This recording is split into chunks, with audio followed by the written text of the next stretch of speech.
नमस्कार दोस्तों, मैं हूं पंकज मटपाल, CAP CWM। स्वागत है आपका हमारे YouTube चैनल पर। दोस्तों, अक्सर पेरेंट्स की एक इच्छा होती है कि बच्चों के नाम से इन्वेस्टमेंट किया जाए, क्योंकि बच्चों के भविष्य को लेकर पेरेंट्स हमेशा चिंतित रहते हैं और चाहते हैं कि बच्चों की हायर एजुकेशन, उनकी मैरिज या उनके लिए बराबर से फाइनेंशियल प्लानिंग हो। और लंबे वक्त के लिए प्लानिंग करनी है तो डेफिनेटली म्यूचुअल फंड एक अच्छा ऑप्शन है। म्यूचुअल फंड में आप जब इन्वेस्टमेंट करते हैं तो आपके पास डिफरेंट ऑप्शंस होते हैं कि आपको रेगुलर स्कीम में करना है या आपको डायरेक्ट स्कीम में करना है। फिर आप ऑनलाइन करना चाहते हैं या फिर आप फॉर्म भर के ऑफलाइन म्यूचुअल फंड में इन्वेस्टमेंट करना चाहते हैं। म्यूचुअल फंड की बहुत सारे ऐप्स हैं और वहां पर ऐप में कई बार बच्चों के नाम से इन्वेस्टमेंट करने का ऑप्शन अवेलेबल नहीं होता है। और कई बार ये भी कहा जाता है कि फिर आप अगर उनसे पूछते हैं तो ऐसा जवाब मिलता है कि आप अपने नाम से इन्वेस्टमेंट कर लीजिए और बच्चों को नॉमिनी बना दीजिए। लेकिन बच्चों के नाम से इन्वेस्टमेंट करने का एक डिफरेंट पर्पस होता है। आप बच्चों के नाम से इन्वेस्टमेंट इसलिए करना चाहते हैं ताकि एक तो आपको पता रहता है कि ये जो पैसा है ये बच्चों के लिए ही इन्वेस्ट हो रहा है, तो जब पैसा बढ़ता है तो आपको अच्छा लगता है कि मेरे इस बच्चे के अकाउंट में इतने पैसे इकट्ठे हो गए हैं। दूसरी बात, लाइफ में कई बार अप्स एंड डाउन्स आते हैं और ऐसे में अगर कोई लॉन्ग टर्म गोल के लिए पैसा इन्वेस्ट किया हो तो भी वो विड्रॉ करना पड़ता है। लेकिन अगर पैसा बच्चों के नाम से इन्वेस्ट किया हो तो पेरेंट्स की इच्छा होती है, कोशिश भी होती है कि उस पैसे को टच ना किया जाए। तो इसके लिए अगर लॉन्ग टर्म के लिए बच्चों के लिए प्लानिंग कर रहे हैं तो बच्चों के नाम से आप इन्वेस्टमेंट करें और म्यूचुअल फंड में भी आप बच्चों के नाम से इन्वेस्टमेंट कर सकते हैं। तो आज इस वीडियो में मैं इसी पर चर्चा करूंगा। लेकिन इससे पहले कि मैं चर्चा को आगे बढ़ाऊं, एक बार आपको फिर याद दिला दूं, यदि आपने हमारा YouTube चैनल अभी तक सब्सक्राइब नहीं किया है तो उसको जरूर सब्सक्राइब करें और साथ ही आप इस वीडियो को देख रहे हैं तो इसको लाइक करना ना भूलें। तो दोस्तों, यदि आप म्यूचुअल फंड में इन्वेस्टमेंट करना चाह रहे हैं बच्चों के नाम से, तो सबसे जरूरी चीज है वो ये है कि पेरेंट्स की KYC होनी चाहिए। मतलब यहां पर म्यूचुअल फंड में जब भी आप इन्वेस्टमेंट करते हैं तो यहां पर नो योर कस्टमर यानी कि KYC एक बार करनी होती है। और बच्चों के नाम से इन्वेस्टमेंट करने के लिए KYC बच्चों की नहीं होगी, पेरेंट्स की ही KYC होगी। तो यदि पेरेंट्स पहले से ही म्यूचुअल फंड में इन्वेस्टमेंट कर रहे हैं तो आपको दोबारा से KYC करने की जरूरत नहीं है, आप सिंपली बच्चों के नाम से इन्वेस्टमेंट कर सकते हैं। लेकिन यदि आपका खुद का इन्वेस्टमेंट नहीं है और पहली बार शुरू कर रहे हैं और वो भी बच्चों के नाम से, तो आपको मतलब मदर या फादर जिसको भी गार्डियन बनना है वो अपनी पहले KYC की जो फॉर्मेलिटी है वो पूरी करें। अब एक एक करके मैं आपको बताता हूं कि आपको कैसे पूरा प्रोसेस करना होगा। तो सबसे पहले बात करते हैं कि यदि आप रेगुलर स्कीम में कर रहे हैं। रेगुलर स्कीम वो होती है जो कि आप अपने म्यूचुअल फंड डिस्ट्रीब्यूटर के थ्रू बाय करते हैं और इस पर थोड़ा सा एक्सपेंस रेशियो जो होता है कंपैरेटिवली ज्यादा होता है, क्योंकि जब डायरेक्ट स्कीम में करते हैं तो वहां पर कोई डिस्ट्रीब्यूटर नहीं होता बीच में, तो उसका ब्रोकरेज नहीं होता है, जिसकी वजह से जो एक्सपेंस रेशियो है थोड़ा कम होता है और इस पर रिटर्न्स रेगुलर स्कीम के मुकाबले थोड़े ज्यादा मिलते हैं। लेकिन इसका मतलब ये नहीं है कि रेगुलर स्कीम में इन्वेस्टमेंट करना आपके लिए नुकसानदायक है। वहां पर आपको एडवाइस मिलती है, आपको सर्विस मिलती है आपके डिस्ट्रीब्यूटर से। इसके लिए थोड़ा सा एक्स्ट्रा एक्सपेंस वहां पर वो एक जस्टिफाइड है, बट ये आपकी इच्छा है आप कैसे इन्वेस्ट करना चाहते हैं। आपको अगर अच्छी नॉलेज है म्यूचुअल फंड्स के बारे में, आप खुद अपने आप प्रोसेस को कंप्लीट कर सकते हैं, तो आप डायरेक्ट स्कीम भी बाय कर सकते हैं। लेकिन पहले चलिए शुरुआत करते हैं रेगुलर स्कीम से। तो यानी कि आप अपने म्यूचुअल फंड डिस्ट्रीब्यूटर या अपने फाइनेंशियल एडवाइजर के थ्रू म्यूचुअल फंड में इन्वेस्टमेंट कर रहे हैं। यहां पर यदि आपका डिस्ट्रीब्यूटर आपसे एप्लीकेशन भरवा के यानी कि फिजिकल फॉर्म में एप्लीकेशन लेता है तो वो आपकी KYC का भी आपसे फॉर्म, फिजिकल एक एप्लीकेशन फॉर्म में आपकी डिटेल और आपके साइन लेंगे, यानी कि आपसे फिजिकल फॉर्म भरवा कर लिया जाएगा। यहां पर जो फिजिकल फॉर्म आप भरेंगे KYC के लिए, उसमें आपका एक फोटोग्राफ, आपका एक एड्रेस प्रूफ चाहे वो आधार कार्ड हो, ड्राइविंग लाइसेंस हो या पासपोर्ट हो, कोई भी आपका एक एड्रेस प्रूफ होगा, और आपका पैन कार्ड यानी पेरेंट का। आप बच्चे के नाम से इन्वेस्टमेंट कर रहे हैं, आपको पेरेंट को अपने ये डिटेल देनी है। तो ये फिजिकल फॉर्म होगा। यहां पर जो इन पर्सन वेरिफिकेशन होता है, क्योंकि जब केवाईसी आपका होता है तो उसमें एक इन पर्सन वेरिफिकेशन होता है, तो जो आपका म्यूचुअल फंड डिस्ट्रीब्यूटर है वो एंटाइटल है उसके लिए कि वो आपका इन पर्सन वेरिफिकेशन करे, तो वो उसको फॉर्म को साइन कर देगा। तो इस तरह से आपका केवाईसी की एप्लीकेशन रेडी हो गई, और साथ में आप जिस स्कीम में इन्वेस्टमेंट करना चाहते हैं वो स्कीम की एप्लीकेशन फॉर्म भी आपसे कलेक्ट कर ली जाएगी। दूसरी बात, एक बात आप ध्यान रखें कि जब भी बच्चों के नाम से म्यूचुअल फंड में इन्वेस्टमेंट करते हैं तो एक चीज मैंडेटरी है कि जो चेक से आप पेमेंट करेंगे या आप ऑनलाइन पेमेंट करें वो बच्चे के अकाउंट से ही जाएगा। इसके लिए आपको बच्चे के नाम से बैंक अकाउंट भी खोलना होगा, ये आप ध्यान रखें।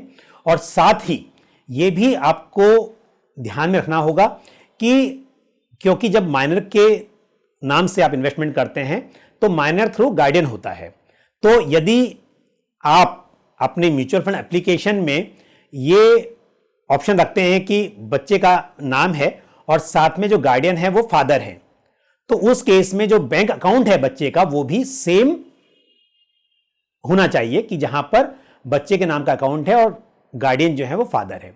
यदि बैंक अकाउंट में मदर गार्डियन है तो म्यूचुअल फंड स्कीम में भी आपको मदर को ही गार्डियन रखना होगा। तो इस तरह से माइनर थ्रू गार्डियन के लिए आप प्रोसेस कर सकते हैं। तो जैसा मैंने बताया, अगर रेगुलर स्कीम में कर रहे हैं तो आपका डिस्ट्रीब्यूटर ये सारी फॉर्मेलिटी कंप्लीट कर देगा। अब आप चाहते हैं कि आप फिजिकल फॉर्म नहीं भरेंगे, आप डिस्ट्रीब्यूटर से पर्सनली नहीं मिल रहे हैं, तो मोस्ट ऑफ द डिस्ट्रीब्यूटर्स आपको आज की तारीख में ऑनलाइन इन्वेस्टमेंट की भी सुविधा देते हैं। तो जब वो ऑनलाइन की आपको सुविधा देंगे तो यहां पर आज की तारीख में बहुत सारे ऐसे ऐप हैं जहां पर ऑनलाइन वीडियो केवाईसी किया जाता है, यानी कि वीडियो के जरिए, मतलब वो म्यूचुअल फंड डिस्ट्रीब्यूटर जो है वो आपको लिंक भेजेगा, उस लिंक पर आप जब क्लिक करेंगे तो आपका मोबाइल में या लैपटॉप में जहां भी आप उसको देख रहे हैं तो वो लिंक पर आपका कैमरा ओपन होगा और आप वहां पर जो आपको बोलना है, साथ में आपके जो डॉक्यूमेंट्स हैं, आपका आधार है, आपका पैन है, जो भी है, और प्लस ओटीपी, आपके मोबाइल में ओटीपी आएगा रजिस्टर्ड नंबर पे, वो ओटीपी भी आपको वहां पर कैमरे के सामने बोलना होगा। तो इस तरह से मतलब वो कैमरा में रिकॉर्डिंग हो जाएगी, वो आपका इन पर्सन वेरिफिकेशन हो जाएगा। तो इस तरह से आप अपने डिस्ट्रीब्यूटर से रेगुलर स्कीम में इन्वेस्टमेंट करेंगे बच्चे के नाम से, और आपका जो डिस्ट्रीब्यूटर है वो आपका इन पर्सन वेरिफिकेशन करा देगा। और अगर आपका म्यूचुअल फंड डिस्ट्रीब्यूटर जो है वो टेक्नोलॉजी यूज नहीं कर रहे हैं, यानी कि वो अगर अभी भी फिजिकल फॉर्म भर के और इस तरह से प्रोसेस पूरा करते हैं तो भी कोई प्रॉब्लम नहीं है, क्योंकि जो म्यूचुअल फंड कंपनी है, म्यूचुअल फंड कंपनीज की वेबसाइट पर जो भी जिस म्यूचुअल फंड कंपनी की स्कीम आप लेना चाह रहे हैं, most of the fund houses online KYC का ऑप्शन प्रोवाइड करते हैं। तो उनकी साइट पर जाकर भी केवाईसी हो सकती है। और दूसरी बात, साथ ही जैसे कार्बीए फिनटेक जो कि रजिस्ट्रार है म्यूचुअल फंड्स के लिए, बहुत सारे फंड्स के लिए वो रजिस्ट्रार हैं, तो उनकी वेबसाइट पर भी ये फैसिलिटी है। तो आपका डिस्ट्रीब्यूटर जो भी होगा, आपका म्यूचुअल फंड डिस्ट्रीब्यूटर आपको मदद करेगा ये केवाईसी प्रोसीजर कंप्लीट करने में और आपको इन्वेस्टमेंट करवाने के लिए। तो रेगुलर स्कीम में आप चाहे ऑनलाइन कर रहे हैं या ऑफलाइन कर रहे हैं, आपके पास ऑनलाइन केवाईसी की फैसिलिटी अवेलेबल है और आप ऑनलाइन इन्वेस्टमेंट भी कर सकते हैं अपने डिस्ट्रीब्यूटर के थ्रू, और साथ में आप फिजिकल फॉर्म भर के भी कर सकते हैं। अब दूसरी बात यह होती है कि आप डायरेक्ट स्कीम में करना चाहते हैं, आप म्यूचुअल फंड डिस्ट्रीब्यूटर के थ्रू नहीं कर रहे हैं, आप डायरेक्टली कर रहे हैं। तो डायरेक्ट स्कीम में इन्वेस्टमेंट कर रहे हैं तो यहां पर भी दो चॉइस हैं।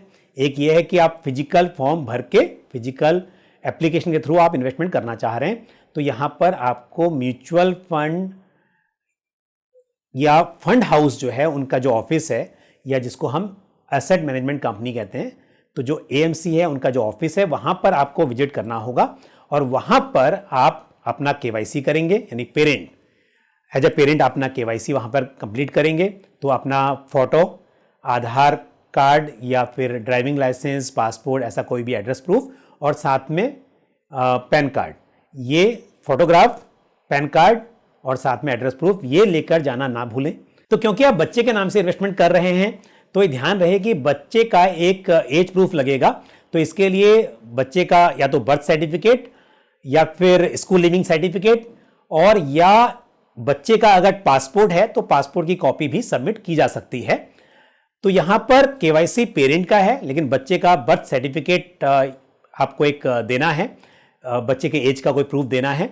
तो आप जब एएमसी के ऑफिस में जा रहे हैं तो ध्यान रहे कि ये सब डॉक्यूमेंट वहां पर आप लेकर जाएं। और हाँ, अगर आप चेक से पेमेंट कर रहे हैं और अगर ऑनलाइन भी करते हैं तो भी आपको एक अकाउंट का प्रूफ तो देना ही होगा।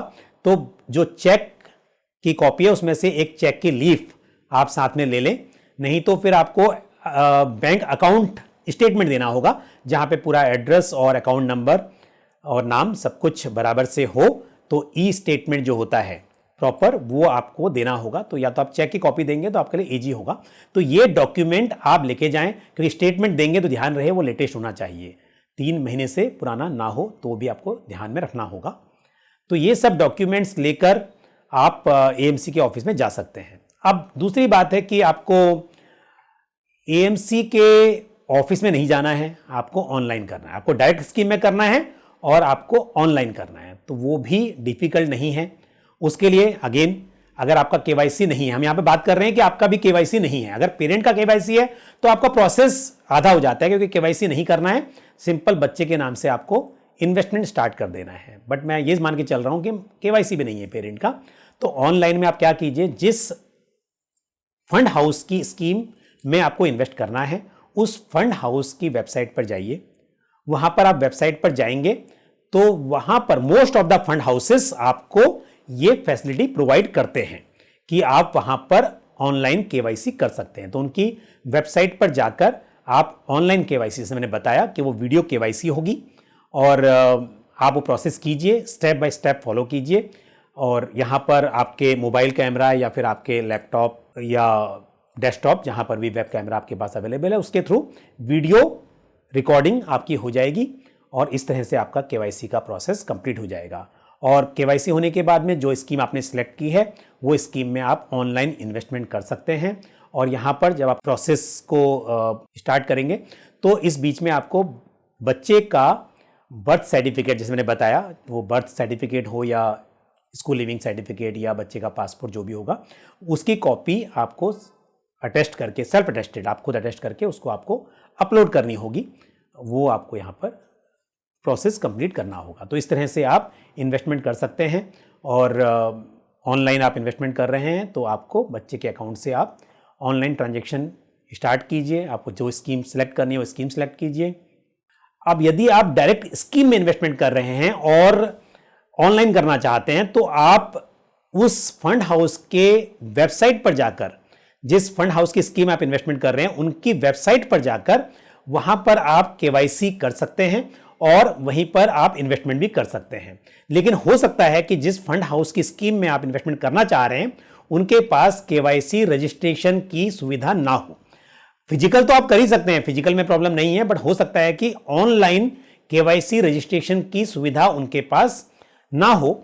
इस केस में आपको पहले एक कोई भी स्कीम में अपने नाम से या बच्चे के नाम से आप उस फंड हाउस में कर लीजिए जहां पर केवाईसी की सुविधा उपलब्ध है। और एक बार आपका केवाईसी हो गया तो उसके बाद आप किसी भी फंड हाउस की कोई भी स्कीम में इन्वेस्टमेंट कर सकते हैं।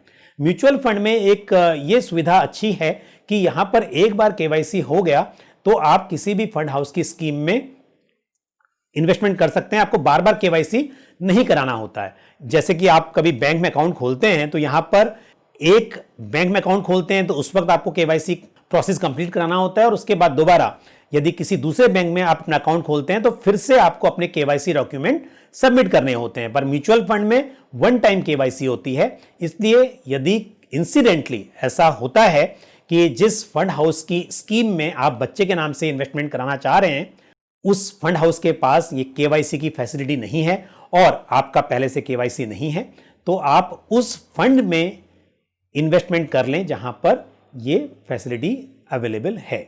छोटे से अमाउंट के साथ में आप वहां पे कर लें और उसके बाद में आप फिर दूसरे किसी भी फंड हाउस में आप इन्वेस्टमेंट कर सकते हैं।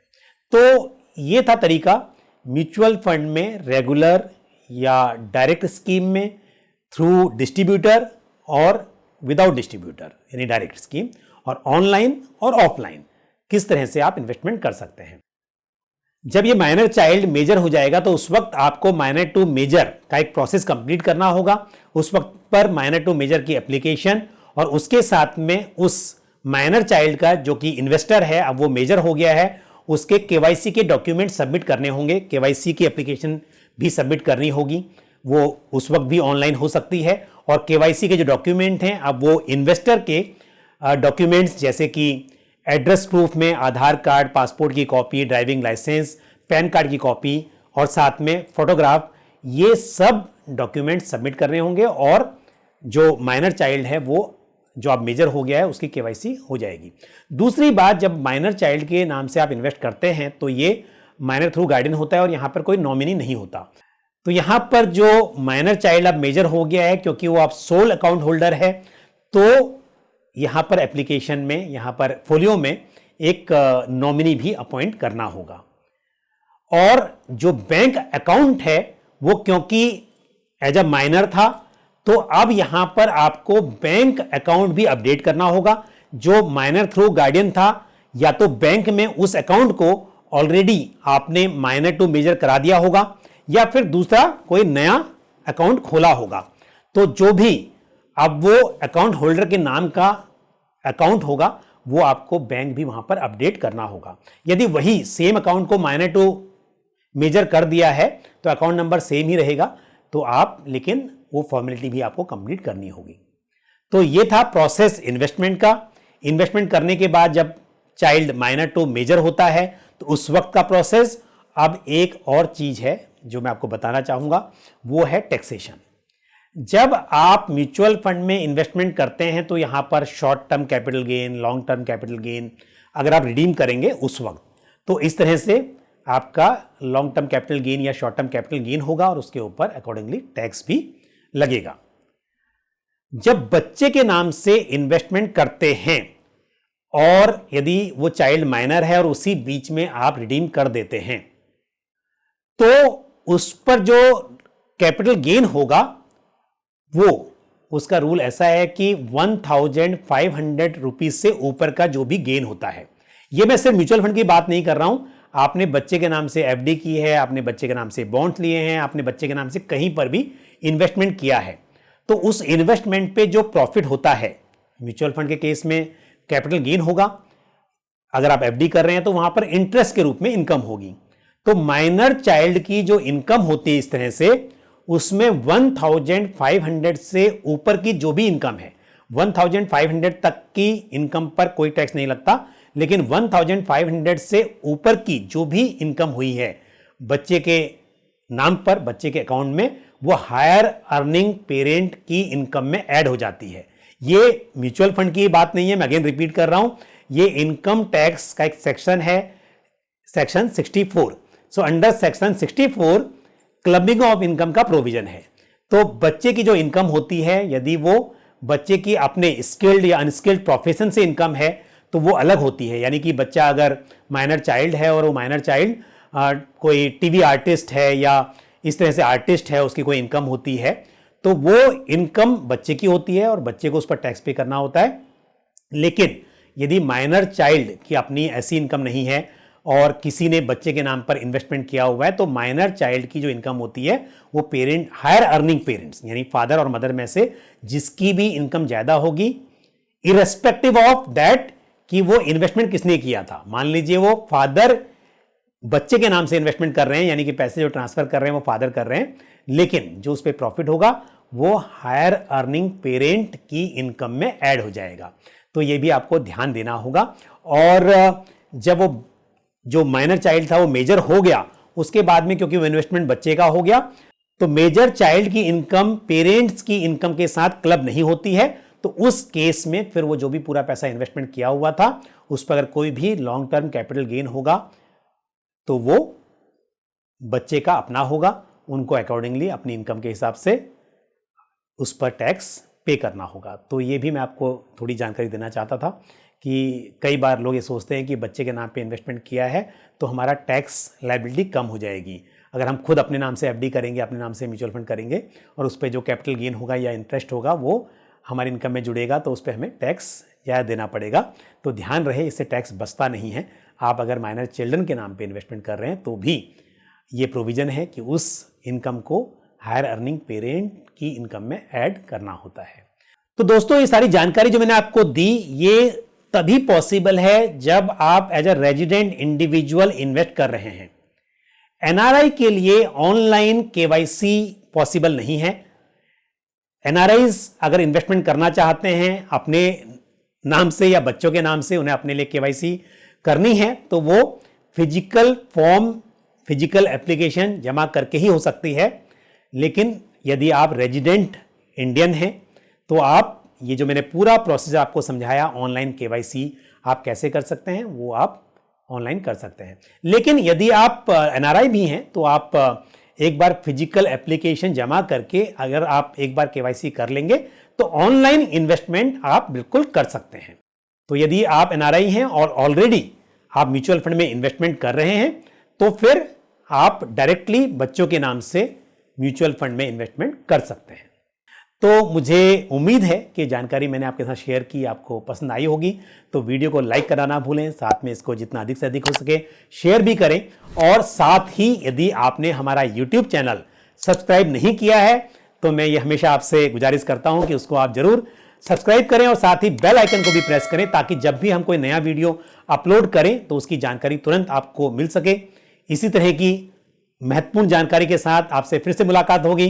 तब तक के लिए अपना ख्याल रखिए। Thank you. जय Hind. Mutual fund investments are subject to market risks. Read all scheme related documents carefully.